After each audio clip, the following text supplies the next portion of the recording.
Did you know that you can disagree with somebody and it doesn't mean you have to hate them? Some people were asking Jesus about what is the greatest commandment. And Jesus answered this way. He said, love the Lord your God with all your heart, with all your soul, with all your mind. This is the first and greatest commandment. And the second one is like it. Love your neighbor as yourself. All the law and the prophets hang on these two commandments. So when you disagree with someone, there are two possibilities. One is that they're right. And you're going to hope that they treat you with compassion and love and try to get you to come around to understand what is true. You might become a better person because of it.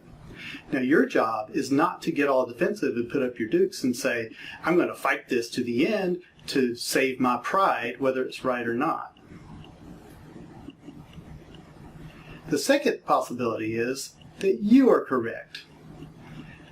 Now, if you are correct, that means that they made a mistake and that they're wrong. And they may not know it. And if you really have compassion and love for them, you'll try to, with compassion and love, teach them what is true. Hopefully, they respond to you likewise and you have a conversation and you actually come to the truth together. Now, your job is not to beat them down so that they come around to your answer. That's not going to work. It's not going to work.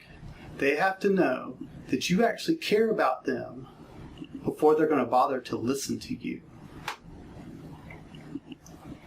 You can have a friendship with somebody even if you disagree with them. That's right. You can disagree with somebody and still be friends. Now, it's ridiculous that I have to even say that. But if you look online nowadays, you would not know that that is true. Now, am I saying that you need to be a wimp as a Christian? Absolutely not. As a matter of fact, I'm saying the opposite. You know, one thing that drives me crazy is when I hear white supremacist groups use the name of God when they want to make their points. I know that there are Christians inside those groups that know better, but they don't say anything because they are afraid, or they're not bold, or maybe they don't understand the teachings of Jesus, and so. But if they don't say anything, things won't change, and people will continue to be hurt. I used to think that the best thing to do would be to say nothing as a Christian when there was conflict, because we don't want to inflame it, right? Well, if we don't say anything, whatever is happening is going to continue to happen, especially in the face of injustice. If whatever we say is, if we don't say anything, those things can continue to happen, and people will continue to be hurt. I think the love of God would have us do the right thing so that people will stop being hurt.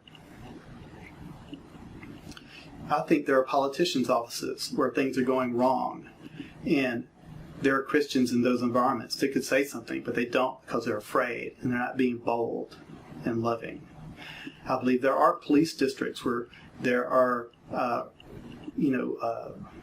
whatever you would call it, a good old boy system or some sort of framework where people are allowed to get away with things that they shouldn't, and treated special, and so people are getting hurt.